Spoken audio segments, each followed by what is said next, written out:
बेनया है आसमां, चारों दिशाएं हंस के बुलाएं, यूं सब हुए हैं मेहरबान। हमें तो यही रब्बा कसम से पता है, दिल पे नहीं कोई जोर, कोई जोर, तेरी ओर, तेरी ओर, तेरी ओर, हाय रब्बा तेरी ओर, तेरी ओर, तेरी ओर। अस्सलाम वालेकुम मोअज़्ज़िज़ ख़वातीन व हज़रात, प्रोग्राम हम लोग के साथ मैं हूँ अली मुमताज़। नाज़रीन, आज के प्रोग्राम में हमारी मेहमान शख्सियत के बारे में कुछ कहना सूरज को चिराग दिखाने के मुतरादिफ है।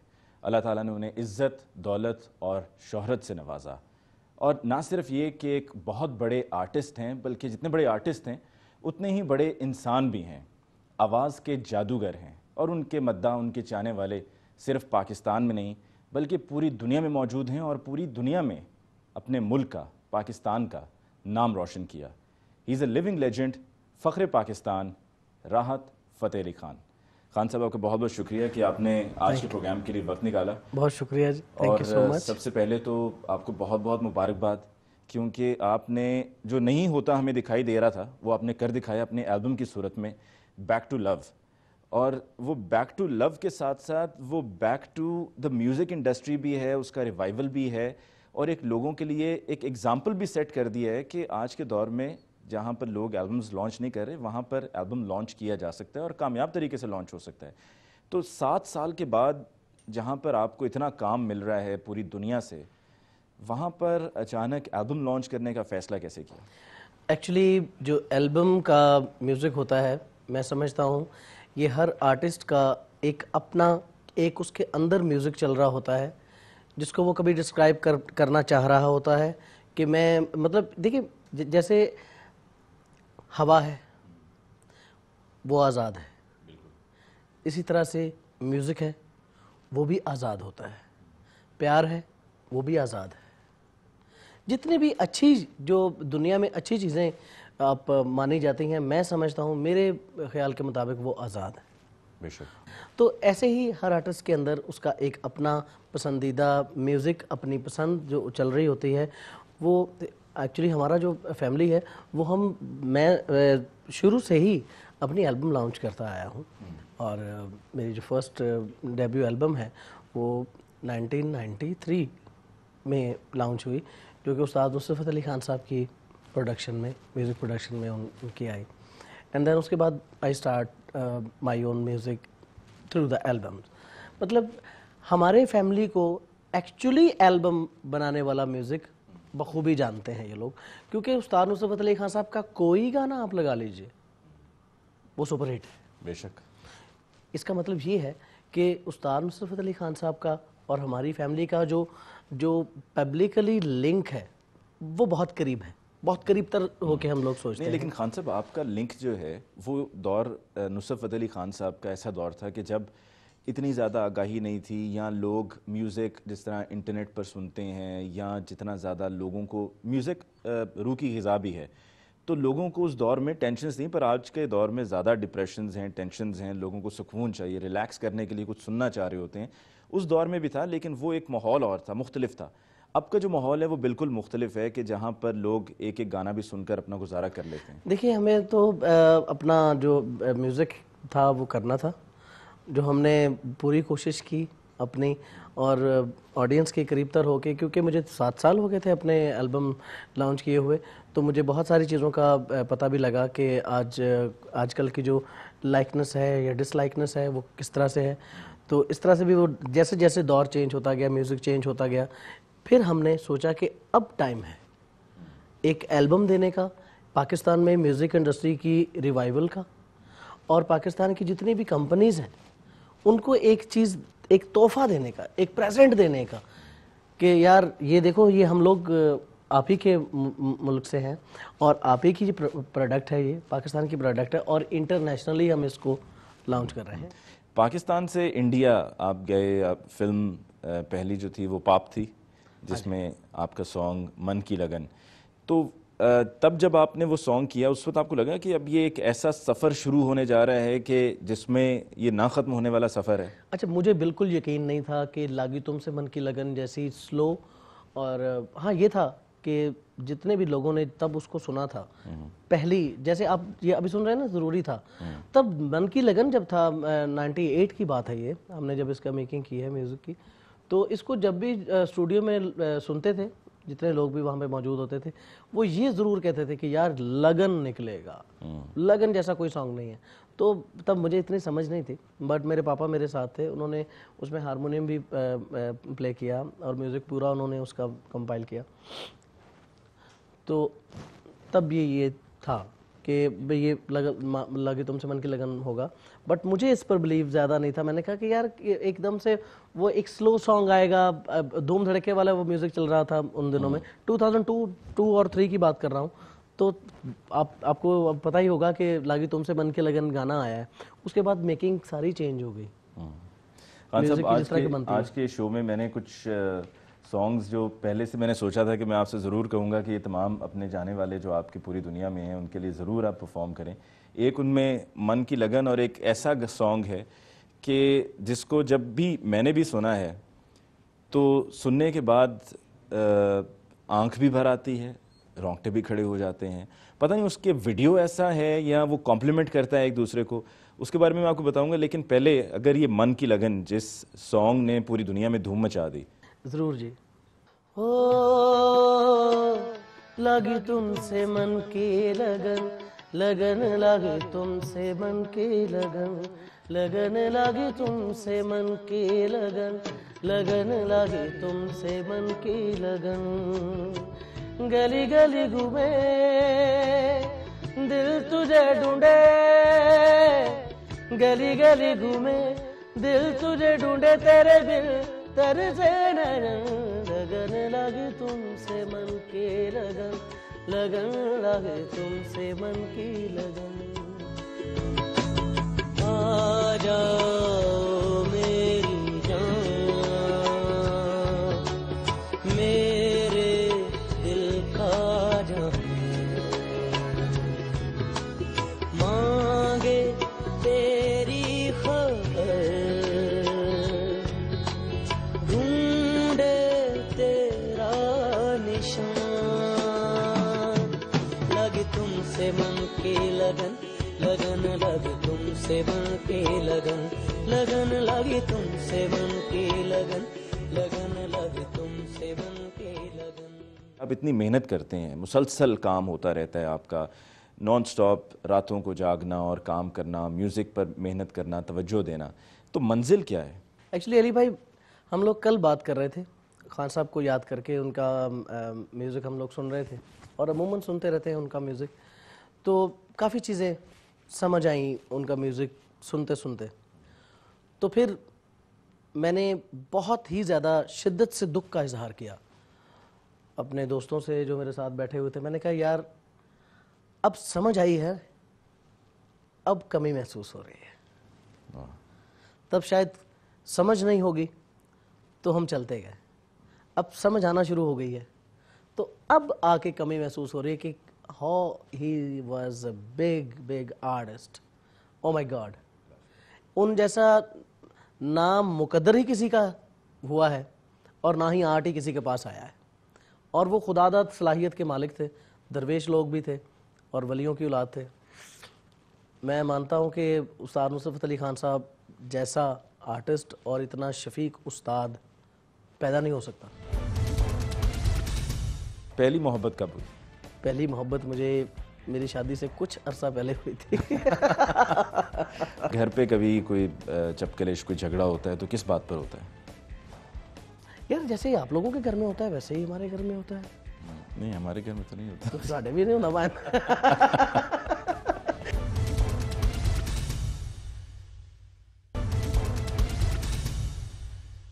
अच्छा, आपका बेटा माशाल्लाह अब उसकी उम्र 10 साल है और वो भी, उसको भी मौसीकी का शौक़ है? बहुत ज़्यादा, वो बहुत मुझसे ज़्यादा इन है।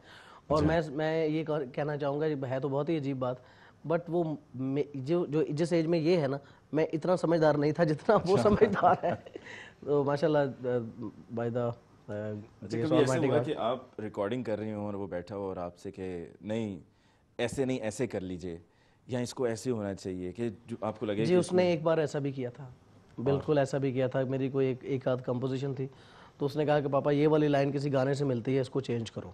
अच्छा, तो आपने क्या बात सुनकर उस पर गौर किया था या डांट दिया था? नहीं, बिल्कुल नहीं, मैंने उसे अप्रिशिएट किया। मैंने कहा बिल्कुल तुम सही कह रहे हो, ये लाइन वाकई किसी गाने से मिलती है। तो फिर मैंने चेंज की, वहीं पे बैठकर हम लोग गाड़ी में आ रहे थे, तो गाड़ी में डिस्कशन हो रही थी ये, तो मैंने वहीं पे थोड़ा सा चेंज किया, कहता अब ठीक है, अब ठीक है। अब ठीक है। तो कभी आपने अपने बेटे से पूछा कि तुम्हारा फेवरेट कौन है? उसके फेवरेट उस्ताद नुसरत अली खान है। देखिए, मैं ये जो आगे वाली जनरेशन है ना, उसको आप फोर्स नहीं कर सकते कभी भी। तो मुझसे ज़्यादा फ़ैन वो भाई साहब, वो उस्ताद नुसरत अली खान अपने दादा का है। तो अभी भी वो कोई बात हुई, कल परसों ही मेरे पास था, तो कहता अपने चाचाओं से कह रहा था कि मेरी बहनों से लड़ाई है, तो क्योंकि वो कहती हैं कि तुम पायलट बनो, मगर मैं उन्हें कहता हूँ कि मैं तो कव्वाल बनना है, मैं जितना भी पढ़ लूँ मैंने फिर भी कव्वाल ही बनना है। तो मैंने उसकी बात ये सुनकर मुझे बड़ा अच्छा लगा कि अभी भी, आज भी इस उम्र में भी उसके अंदर वलवला, जज्बा ख़ानदानियत का और इस आर्ट के लिए जितनी कदर है उसके दिल में। कोई ऐसा सॉन्ग आपका कि जिसको सुनकर आप खुद जज्बाती हो जाते हों और आपको खुद वो उसके लिरिक्स, उसकी एक उसके बोल हैं, वो आप महसूस करते हो? एक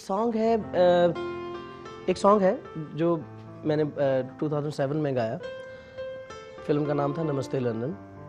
उसका गाना मुझे बहुत अच्छा लगता है, और जब भी हमने गाना गाया है और तब से लेकर आज तक वो सुपरहिट सॉन्ग है, और लोग बहुत ही उसे पसंद करते हैं। मैं जहाँ रहूँ, मैं कहीं भी रहूँ, तेरी याद साथ है।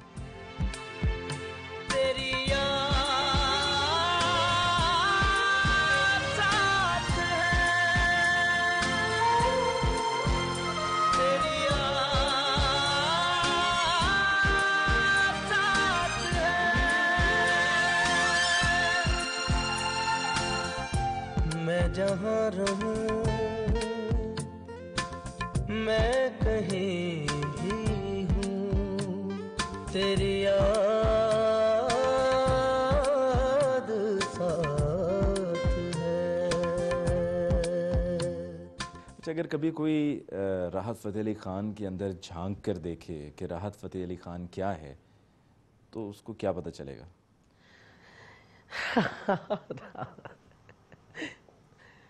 मैं ये कहूँगा कि मुझे जानने के लिए मेरे करीब होना बहुत ज़रूरी होगा, और इस तरह से जिस तरह मैं आपको स्टेज पे नज़र आता हूँ, रियल लाइफ में मैं बहुत ही जॉली हूँ, मैं बहुत ही हंसी मजाक वाला इंसान हूँ।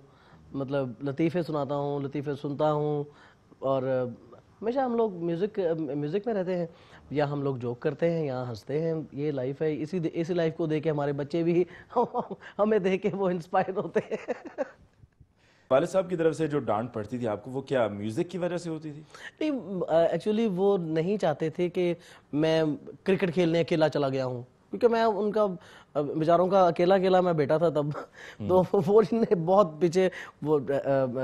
पीछे उन्होंने मुलाजिम को कभी भेज देना कि जाओ देख के आओ वो कहाँ है। तो हम लोग ग्राउंड में खेल रहे होते थे, उन्होंने कहना वो जाओ भाई बुला रहे हैं, हमारी परेड हुई है। तो उसने हमें पकड़ के लेके आना, तो बड़े वो केयर करते थे। अच्छा, पहली मोहब्बत कब हुई? पहली मोहब्बत मुझे मेरी शादी से कुछ अरसा पहले हुई थी।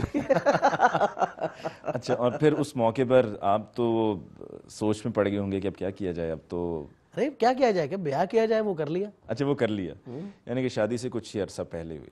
और शादी के बाद फिर रोब इतना था कि आपने ऐसा सोचा भी नहीं कि उस तरफ कि मतलब कोई और मोहब्बत किसी से हो जाए या कोई और पसंद आ जाए, मतलब वो रोब दबदबा इतना ज्यादा था? नहीं, दबदबा क्या मतलब ज्यादा था, ऐसे थोड़ी होता है। हमारे दोनों में बहुत सारे अंडरस्टैंडिंग है, एंड वी आर रिस्पेक्ट। अब अपनी बेगम से डरते हैं? बिल्कुल भी नहीं, मैं क्यों डरूंगा। वो आपसे डरती हैं? वो शायद वो ये जानती होंगी। नहीं लेकिन घर में देखिए अगर ये रिस्पेक्ट का एलिमेंट है और मैं उनकी रिस्पेक्ट करता हूँ, वो मेरी रिस्पेक्ट करती है। मुझे देखिए इतना टाइम मुझे हो जाता है म्यूज़िक में ही अपने काम में वो इतनी मतलब माशाल्लाह वो हौसलेमंद कहूँगा कि ख़वातीन में से हैं। बच्चों को भी उन्होंने टेक केयर करना होता है, घर की भी देखभाल करनी होती है। तो हमारी तो कभी लड़ाई हुई नहीं है, कभी भी नहीं हुई, कभी भी नहीं। और अगर हुई है तो हमें वो लड़ाई नहीं लगती है, बिल्कुल नहीं लगती। वो क्यों लगे, वो मैं तो हंसता रहता हूँ, वो गुस्से होती रहती, मैं हंसता रहता हूँ। तो वो जब उनको मजीद गुस्सा आए तो फिर वो गुस्से का इजहार किस तरह से करते? मैं चला जाता हूँ। मैं वहाँ से कल्टी करता हूँ कि फौरन से निकलना चाहिए भाई। तो पहली बार आपने मोहब्बत का इजहार किन अल्फाज में किया? मैंने कब किया, मैंने तो किया ही नहीं है। नहीं, आपने कहा ना मैंने शादी डरता, से इतना डरता मारा। मैंने अपनी छोटी बहन को कहा कि लुक ये कौन है, उसने कहा कि ये मेरी फ्रेंड है। मैंने कहा कि अच्छा, फिर तो ये काम बहुत ज़्यादा ख़राब हो गया। तो खैर फिर she agree and we got married. नहीं, लेकिन आपने कुछ कहने की कोशिश तो की होगी। सारी बात फिर कहना तो होता है ना, जो सभी कहते हैं। आपने भी कहा होगा भाई साहब, आपने बताया। मतलब आप मुझे putting me on the spot कि जी मैंने भी कहा होगा। नहीं खान साहब, बात ये है ना कि वो कहने से, मैं भी ये कहूँ कि कहने से डर बहुत लगता है कि कहीं आगे से इनकार ना हो जाए, तो लिहाजा उस डर से इंसान ये सोचता है कि कहीं ना। इनकार की कोई प्रॉब्लम नहीं थी। ये था कि जब सोच लिया है कि एक दूसरे के साथ मिलके ज़िंदगी गुजारनी है तो सोच लिया है, लेट्स डू इट। तो अगर कोई मुश्किल रुकावट आती तो फिर क्या करते आप, कैसे? उसको हंसी में टालना चाहिए, क्योंकि ये टेंशनें जो होती हैं वो आनी जानी चीज़ होती है। Time for the time being आती है टेंशन, वो चली जाती है। मेरी लाइफ में तो ऐसा ही हुआ है, कभी टेंशन स्टिल नहीं रही। लेकिन खान साहब ऐसा क्यों है कि जिन लोगों की शादी हो जाती है, जो ज़िंदगी में फिर आगे बढ़ जाते हैं, वो दूसरों को ये कहते हैं पुत्र तुम्हें नहीं पता, मैंने बड़ी दुनिया देखी है, मैं ज़्यादा बेहतर समझता हूँ, ओहो कोई मसला नहीं है, ये बस गुजर जाता है, टाइम है, फेज़ है, ये कोई ऐसा पेचीदा मसला नहीं है, किन चक्रों में पड़ गए हो। तो वही लगता है कि अब आप भी ऐसा ही कह रहे हैं, लेकिन कोई ना कोई तो रुकावट ज़रूर रही होगी। नहीं देखिए, रुकावट, मैं बहुत ही डोर था अपने फैमिली पूरी में, और मेरी वालदा जो थी और मेरे वाले जो थे, और बल्कि मेरी जितनी बहनें हैं, मेरी बहुत बात मानते थे। मैं उनका बहुत कदर करता हूँ इस चीज़ की। उन्होंने मुझे कभी भी सही काम से नहीं रोका। अब क्या आप किसी से कोई ऐसा है कि जिससे आप डरते हों? यार अब मैं अपने आप से डरता हूँ, क्योंकि मेरे तो वालिद भी नहीं रहे, मेरी ना माँ है, तो अब उनकी जिम्मेदारी भी उनका करैक्टर भी मुझे खुद ही निभाना पड़ता है अपने साथ। तो अपने आप से ही डर लगता है बस। और अगर घर पे कभी कोई चपकलिश, कोई झगड़ा होता है तो किस बात पर होता है? यार जैसे ही आप लोगों के घर में होता है वैसे ही हमारे घर में होता है। नहीं, हमारे घर में तो नहीं होता। तो साढ़े भी नहीं होता हमारे झगड़ा नहीं होता। हम लोग अंडरस्टैंड करते हैं। अगर कोई इशू हो जाता है, घरों में इशू हो जाते हैं, तो हम लोग बैठ के उसको हल कर। खान साहब क्या वजह है, ये एक ऐसा सवाल जो मेरे जहन में भी है, काफ़ी अरसे से और भी लोगों के जहन में है, हमारे मुल्क के ये टैलेंट के जो बेहतरीन टैलेंट है, लेकिन हमेशा होता ये है कि कदर यहाँ नहीं होती, पड़ोसी मुल्क चले जाते हैं तो वहाँ कदर होती है।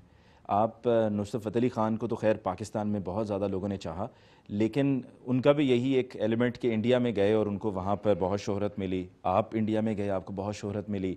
अदनान समी वहाँ पर गए, आतिफ़ असलम वहाँ पर गए। मतलब यहाँ से कोई वहाँ चला जाए और अपनी जगह बना ले तो उसका नाम बन जाता है, और वही लोग हमारे यहाँ पर वो इतने बड़े आर्टिस्ट दिखाई नहीं दे रहे होते। ये टेक्नीशियन की प्रॉब्लम है एक्चुअली। वो जो जाहिर बात है, मैं बर्मला कहना चाहूँगा कि हिंदुस्तान में टेक्नीशियंस बहुत बढ़िया हैं और बहुत वो मंझे हुए हैं। टेक्निकल जो चीज़ें हैं, इक्विपमेंट्स वहाँ पे बहुत ज़्यादा है। ट्रिलियंस डॉलर की तो उनकी इंडस्ट्री है। अब आप कंपेयर कर ही नहीं सकते। जो वहाँ पे म्यूज़िक प्रोड्यूस होके आता है या मास्टर होके आता है, वो आपके हमारे कानों को भला लगता है। दुआ कीजिए, हमारी भी अभी ये कोशिश है कि इंशाल्लाह ताला 2014 में हम बहुत बड़ा एबी रोड जैसा स्टूडियो लाहौर में हम लोग बनाएंगे, जिसमें हमें कहीं भी जाने की, हमारा मास्टर भेजने की, चाहे वो फिल्म का हो, चाहे वो ऑडियो एल्बम का हो, कहीं भी बाहर भेजने की ज़रूरत नहीं पड़ेगी। अच्छा खान साहब, सलमान खान और उनकी फैमिली, अरबाज़ खान, वो आपको बहुत ज़्यादा पसंद करते हैं और आप के टैलेंट की कदर करते हैं, तो उनसे आपकी जो सलाम दुआ है, जो मुलाकात है, वो कैसे हुई और उनके साथ आपके रिलेशंस कैसे हैं? 2007 की बात है। साजिद अली वाजिद अली साहब हमारे पास आए। हम लोग उन दिनों में बॉम्बे थे, तो उन्होंने आके एक गाना डिस्कस किया और उन्होंने कहा कि ये सलमान खान साहब की फिल्म है। तो मैंने कहा यार हम तो बड़े फ़ैन हैं उनके। तो वो गाना था रब्बा हाय रब्बा किसी का तू क्या लागे, लो टूटे सपने सारे। तो ये गाना जब सुनाया मुझे, तो मैंने ये गाना जब मैंने रिकॉर्ड कर लिया, तो मैं गाना सुन के उसका इस तरह का कुछ असर मेरे दिमाग पे हुआ, दिल पे हुआ कि मुझे फ़ौरन मेरी वालदा याद आने लग गई और मैं रोने लग गया। तो फिर ये सिलसिला ऐसे शुरू हुआ। इससे पहले सलमान खान साहब हमारा जो चरखा एल्बम है उसके बड़े फ़ैन थे। उनमें से एक गाना था तेरे बिना कहीं नहीं लागे दिल मेरा, वो उनको बड़ा पसंद था। वो हमेशा यही अपने गाड़ी में सुनते थे। तो उसके बाद फिर मैं जब छोटे उस्ताद करने के लिए गया तो मैं मिला भी हूँ वहाँ पे। अच्छा, आपने फिल्म दबंग का ये सॉन्ग दगाबाज परफॉर्म किया और उससे पहले वो वीडियो भी देखी है जहाँ पर अरबाज भी बैठे हुए हैं और आप भी बैठे हुए हैं और रिहर्स भी कर रही हैं, फिर उसके बाद आपने परफॉर्म किया। वो सॉन्ग आपके दिल के कितना करीब है? बहुत अच्छा सॉन्ग है जी। एक कवाली का उसमें एलिमेंट है, दगाबाज रे, क्यों वो खान साहब की कंपोजिशन थी ना, काली काली जुल्फों के फंदे ना डालो हमें जिंदा रहने दो ए हुस्न वालो। तो उस वो बीट पर बना हुआ है। बट बहुत अच्छी कंपोजिशन साजिद अली वाजिद साहब ने बड़ी डिफरेंट कंपोजिशन बनाई दगाबाज रे। मुझे गाने में भी बहुत अच्छा लगा। अरबाज भाई को बहुत अच्छा है गाना लगता है, तो मेरे भी दिल के बड़ा करीब है। हमें भी बड़ा अच्छा लगता है। आई एम श्योर कि तमाम देखने वालों को, सुनने वालों को भी बहुत अच्छा लगता है। और चूंकि उनको इतना अच्छा लगता है तो फिर उनके साथ इंसाफ करते हुए, क्योंकि आपको तो शायद बाद में कुछ ना कि मुझे जो है वो मेरी पकड़ ज़रूर होगी कि आपने राहत भाई से क्यों नहीं रिक्वेस्ट की कि कुछ बोल जो हैं वो इसके सॉन्ग की हो जाए। जी जी जरूर। दगाबाज रे है दगाबाज रे, तोरे नैना बड़े दगाबाज रे, कल मिले हाँ कल मिले है कल मिले ई हमका भूल गए आज रे, है दगाबाज रे है दगाबाज रे, तोरे नैना बड़े दगाबाज रे।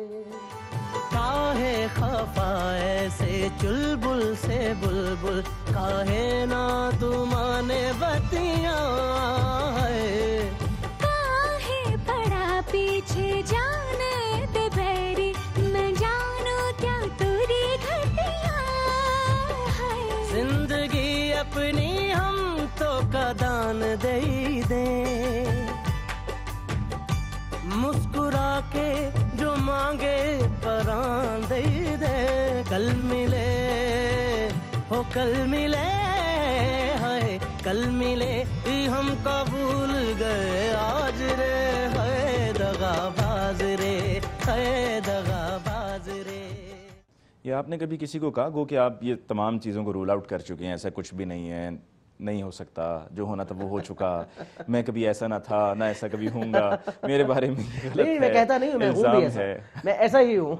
तो दगाबाज रे कभी आपने किसी को कहा या किसी ने आपसे कहा? नहीं, मैंने तो एक गाना गाता हूँ, बाकी जो मर्जी समझी जाए बंदा अगला।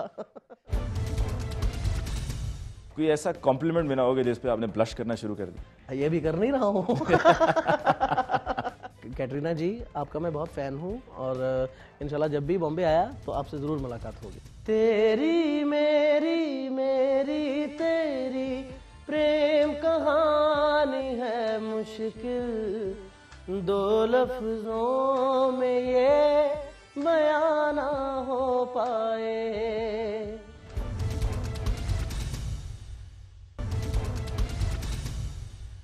कोई ऐसी अदाकारा जो आपको बहुत पसंद हो इंडियन फिल्म इंडस्ट्री में?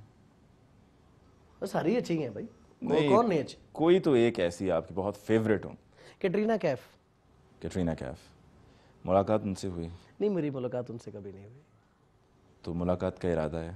इंशाल्लाह जब भी मौका मिला, जब भी मैं बॉम्बे गया तो ज़रूर मिलूंगा। ये बताइए कि उनसे मुलाकात के लिए पहले सलमान खान से इजाज़त लेनी होती थी, क्या अब भी सलमान खान से लेनी होगी या अब किसी और से? नहीं नहीं, मैं उनका तो सिंपल ही फ़ैन हूँ जी। मेरा ऐसा कोई इरादा नहीं है, तो जैसे सब लोग उनसे मिलते हैं वैसे ही मिलूंगा मैं। ये आप यहाँ पर सच बताइए, क्या हकीकत क्या है? अरे भाई क्या बात कर रहे हैं आप, सच है। अच्छा, आप शर्माते भी हैं, मुझे लगता है कि आपकी तबीयत में है कि बहुत शर्माता हूँ मैं, बहुत शर्मीला हूँ। कोई ऐसा कॉम्प्लीमेंट मिला होगा जिस पे आपने ब्लश करना शुरू कर दिया? ये भी कर नहीं रहा हूँ।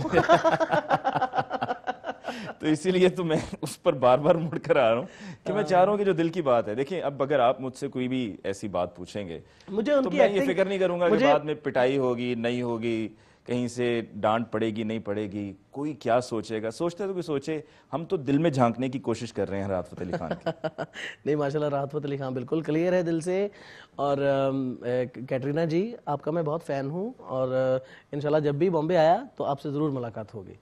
कोई पाकिस्तानी कैटरीना भी हैं हमारी, आपको लगता है कि हमारी इंडस्ट्री में कोई वही उसी तरह से कैटरीना, मतलब वही मैं कमाल की एक बात आर्टिस्ट? कहना चाहूँगा, पाकिस्तान में ज़्यादा खूबसूरती है, और पाकिस्तान में टैलेंट के साथ खूबसूरती भी बहुत ज़्यादा है। और मैं कहता हूँ कि अगर प्लेटफॉर्म सही मिल जाए हमारे आर्टिस्टों को तो पाकिस्तानी इंडस्ट्री किसी से कम नहीं होगी। लोग तो आपको बहुत ज़्यादा पसंद करते हैं, चाहते हैं, लेकिन आप जब अपना खुद से एनालिसिस करें तो कोई अपनी ऐसी आदत जो आपको बुरी लगती हो? मुझे ज़्यादा सोना अपना काफ़ी महंगा पड़ जाता है कभी कभी। नहीं खान साहब, अब ये यहाँ पर आप गलत बयानी कर रहे हैं, क्योंकि आपके पास इंटरव्यू के लिए आपको नहीं पता है क्योंकि मैं बता रहा हूँ तो बिलीव कर लीजिए। तो अगर मुझे ये बताएं कि आप 48 घंटे से, जैसे अभी जब हम इंटरव्यू कर रहे हैं तो देखिए, 48 जब घंटे से आप काम जाग हो, रहे थे। जब काम हो तो मैं नॉन स्टॉप जा सकता हूँ, और अगर मैं सो गया हूँ तो फिर मैं वो भी नॉन स्टॉप ही गया हूँ। तो नॉन स्टॉप सोने का कितने घंटे का रिकॉर्ड है जो आपने आई थिंक 12 से 14, 16 यस 16 घंटे? तो जब कहीं ट्रैवल करते होंगे तो जहाज में तो आराम वही से। ना कि अमेरिका से आप दुबई आए तो इतना ही बनता है। अच्छा खान साहब, आपका एक सॉन्ग सलमान खान साहब की वो फिल्म थी बॉडीगार्ड, और उसमें था तेरी मेरी मेरी तेरी प्रेम कहानी है मुश्किल। जी जी। तो उस गाने को बाद में कई नौजवानों ने कईयों को सुनाया भी होगा, तेरी मेरी मेरी तेरी प्रेम कहानी है मुश्किल। तो हम चाह रहे थे कि अगर आपकी आवाज़ में सुन लेंगे तो जानदार भी होगा और लोगों को पसंद भी आएगा। जरूर जी। तेरी मेरी मेरी तेरी प्रेम कहानी है मुश्किल, दो लफ्जों में ये बयां ना हो पाए। एक लड़का और एक लड़की की ये कहानी है नहीं, दो लफ्जों में ये बयां ना हो पाए। एक दूजे से हुए जुदा जब एक दूजे के लिए बने, तेरी मेरी मेरी तेरी प्रेम कहानी है मुश्किल, दो लफ्जों में ये बयां ना हो पाए।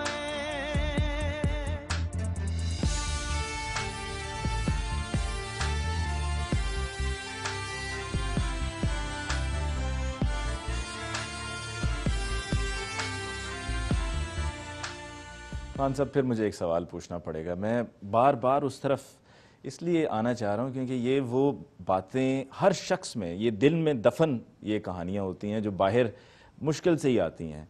पता नहीं कोई खास ही कोई शख्स होगा जो इंटरोगेट करके निकाल सके। बहुत अच्छे। क्या आप दिल पे वाकई हुए हैं? नहीं, मैं भेंक नहीं, मैं दिल उठा हूँ। दिल उठाने वाले में से हैं हम लोग, गिरतों को उठाने वाले में से हैं, और प्यार बांटने वालों में से हैं। और क्योंकि हमारा जो एक मैसेज है वो पीस, ब्रदरहुड, भाईचारा ये है। कोई ऐसी बात जो आपने अपनी बेगम से छुपाई हो? बिल्कुल, उनसे मैंने बहुत सारी बातें छुपाई हुई हैं, ये मैं उनको ही बताऊंगा।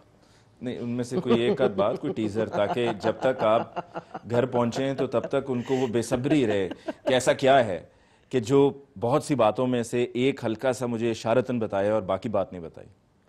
हम लोग अनकरीब एक सफ़र पे जाने वाले हैं। बस उम्रे पे जा रहे होंगे, अल्लाह आपका ज़ुबान मुबारक करे। हज पे जा रहे होंगे, नहीं, शायद उम्रे पे जाए, उम्रे पे जाएंगे। उम्रे पे जाने का इरादा है। मतलब आपने एक ऐसी बात कह दी है कि जिस पर आपको पता है कि आपकी बेगम खुश होंगी कि चलें हमें वक्त दिया जाएगा, हमारे साथ कहीं नहीं, और जाएंगे। ये देखिए ना कि अल्लाह ताला का पाक घर देखा जाएगा, तो इससे बड़ी और इससे बड़ी ये बहुत बड़ी ऑनर सादत की वो है। कौन सी। खान साहब, ये यकीनन म्यूज़िक इतना आसान नहीं है कि जितना कि दूर से दिखता होगा कि जी बस गए गा लिया और रिकॉर्ड कर लिया। आप इस पर रोज़ाना की प्रैक्टिस कितनी होती है? इस पे अली भाई जो प्रैक्टिस है हमारी रोज़ाना की है, क्योंकि जो गले की वेन्स होती हैं उसको जो मूवमेंट है ये सुबह के टाइम बड़ी ज़रूरी होती है। और उस्ताद लोगों ने हमें यही तलकीन की है कि सुबह उठ के जो रियाज़ है वो पूरे दिन फिर आपका जो गला है वो बिल्कुल फ्लेक्सिबल रहता है। जितनी भी चाहे मुश्किल हरकत आ जाए तो आप इजीली कह पाते हैं। वैसे ही है जैसे आप बॉडी बिल्डिंग के लिए थोड़ा वार्म अप रखते हैं अपने बॉडी को, इस तरह से हम लोग अपना गले को कितनी देर रियाज करना पड़ता है? जितनी देर दिल लगा रहे। मतलब उसमें कोई ज़बरदस्ती नहीं है? ज़बरदस्ती नहीं करनी चाहिए, म्यूज़िक तो ज़बरदस्ती वाला काम नहीं है। खान साहब, आपने अभी न्यू कमर्स की बात की। हमारे मुल्क में बेतहाशा टैलेंट है, लेकिन अगर आप पड़ोसी मुल्क इंडिया से बात अगर कंपैरिजन करें तो लगता ही है कि वहाँ पर ज़्यादा लोग हैं, जबकि टैलेंट यहाँ पे भी है, उसको एक्सप्लोर करने की देर है। और एक्सप्लोर करने के बाद उस टैलेंट को आगे कैसे लेके जाना है ये बड़ा मैटर करता है। तो आप एक ऐसे ही प्रोजेक्ट उस पर काम कर रहे हैं और अनकरीब आप उसका लॉन्चिंग भी करने वाले हैं कि जिसमें म्यूज़िक कंपटीशन होगा, और म्यूज़िक कंपटीशन के बाद जो म्यूज़िक कंपटीशन को जीतेगा उसको आप ग्रूम करेंगे, अपने साथ लेकर चलेंगे। इसकी कुछ तफसील बताइएगा। हम लोग एक टैलेंट हंट शो उसको लेके आ रहे हैं पाकिस्तान में, जिसमें हमसाया मुल्क से भी, हिंदुस्तान से भी जो जजेस हैं, जो सेलिब्रिटीज़ हैं वो भी आएंगे। और जो हमारे पाकिस्तान का जो म्यूज़िक है, जो हमारे पाकिस्तान का टैलेंट है, जिस तरह का है और जिस फॉर्म में वो है, हम उस फॉर्म को लेकर के स्टेज पर लेके आएंगे। और ये इस तरह का टैलेंट हंट शो पहले नहीं हुआ होगा पहले, क्योंकि इनमें जो जजेस हैं वो ही बहुत क्रेडिबिलिटी अपने अपने अंदाज में रखते हैं। कोई हल्का जज नहीं होगा कोई, मेरा नहीं ख्याल कि कोई ला ताल्लुकी होगी किसी की म्यूज़िक के साथ। ऐसे लोग जो म्यूज़िक को सही मानों में समझते हैं, जिनका स्ट्रॉन्ग क्लासिकल बैकग्राउंड हो। क्लासिकल बैकग्राउंड, उन जो तीनों जजेस हैं उनका क्लासिकल बैकग्राउंड होगा। अच्छा, आप समझते हैं कि मुख्तलिफ म्यूज़िक कॉम्पिटिशन में हमने देखा है कि ऐसी सेलिब्रिटीज़ होती हैं जो उनका म्यूज़िक से ताल्लुक़ नहीं है, लेकिन उनको बतौर जज बिठाया जाता है, तो क्या वो ठीक है? और दूसरा जो तरीक़ेकार है, विनर एक हद तक आपके जजेस जो हैं वो पॉइंट्स देते हैं, बताते हैं कि जी किसने कैसा परफॉर्म किया, फिर उसके बाद वोटिंग शुरू हो जाती है। तो क्या आप समझते हैं ये वोटिंग वाला तरीक़ाकार ठीक है? इससे सही जो सिंगर है, जो सबसे अच्छा है, वही सामने आता है, वही जीतता है? मेरा ख्याल है कि इसका जो जवाब है वो ये है कि एक आर्टिस्ट की फ़ैन पेज पर 6 मिलियन है, एक आर्टिस्ट है उसकी फ़ैन पेज पर 1.5 मिलियन है, एक आर्टिस्ट है जो जज है उसकी फ़ैन पेज पर 3 मिलियन है। 3 million, 6 million and 1.5 million. Sir 10 million, 10.5 million लोगों ने जिनको सिलेक्ट करके उस्ताद बनाया हुआ है, उनकी ज़्यादा प्रेफरेंस उनकी होनी चाहिए, उनका ज़्यादा वोट अकाउंट होना चाहिए। क्योंकि हम लोग जो कर रहे हैं, हम लोग ऑडियंस को वो दे रहे हैं जो वो उन्होंने कभी नहीं सुना हुआ। बल्कि हम इस तरह भी बहुत सारे और भी एंगल हैं जो पहले टच नहीं हुए और जो जहाँ पे जो कमियां पूरे टैलेंट हंट शोज में पाकिस्तान को मिला के, हिंदुस्तान को मिला के जो कमियां थी, हम इस टैलेंट हंट शो में पूरी करेंगे।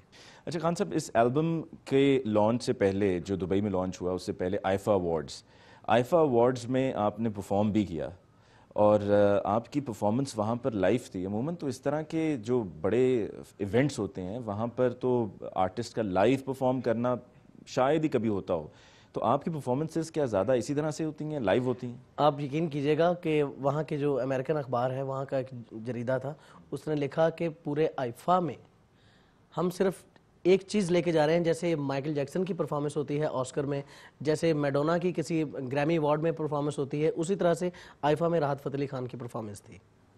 इस तरह से हम इस चीज़ को लेके जा रहे हैं। आईफा में से अगर हमें कुछ चीज़ मिली है तो वो लाइव परफॉर्मेंस थी। और उसको क्योंकि वो आपको तो पता है अली भाई कि जो वेस्टर्न ऑडियंस है वो लाइव पर कितना बिलीव करती है, कि लाइव कितना वो अप्रिशिएट करते हैं। तो इसी मीडियम से उन्होंने और ये लिखा। आपकी इस परफॉर्मेंस को एंजॉय करने वाले वहाँ पे ऑडियंस में जहाँ पर अमेरिकन्स मौजूद थे, वहाँ पर इंडियन फिल्म इंडस्ट्री की बहुत बड़ी तादाद मौजूद थी और सभी एंजॉय कर रहे थे, अप्रिशिएट कर रहे थे।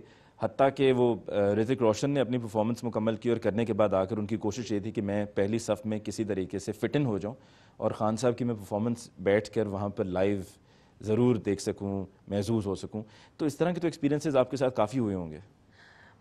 जी, अल्लाह के करम से बहुत अच्छा हमें टाइम भी मिला और बहुत अच्छे ऑडियंस में हमने परफॉर्म भी किया हुआ है, जो एलीट क्लास ऑडियंस होती है, ना कि हमसाया मुल्क, बल्कि जो वेस्टर्न ऑडियंस है जिसमें एडी वेडर हैं, जेम्स हॉर्नर हैं, रॉजर वाइट के बेटे हैं, उनमें हम लोगों ने परफॉर्मेंस किया।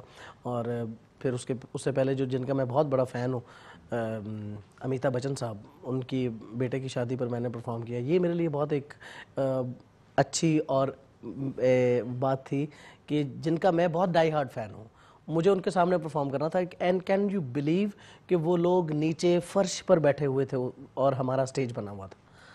तो एक स्टनिंग टाइम चल रहा था मेरे लिए उस चीज़ को सोचते हुए कि how much he is big artist and the way he is very humble family, very honest. बहुत शुक्रिया जी। नाज़रीन, हमारे साथ थे राहत Ali Khan sahab, definitely undoubtedly a living legend, फ़ख्र पाकिस्तान। और आज हमारी खान साहब से ये खुसूसी गुफ्तगू थी जिसमें खान साहब के हमने म्यूज़िक की बात की, उनके फ्यूचर के क्या गोल्स हैं उस पर बात हुई।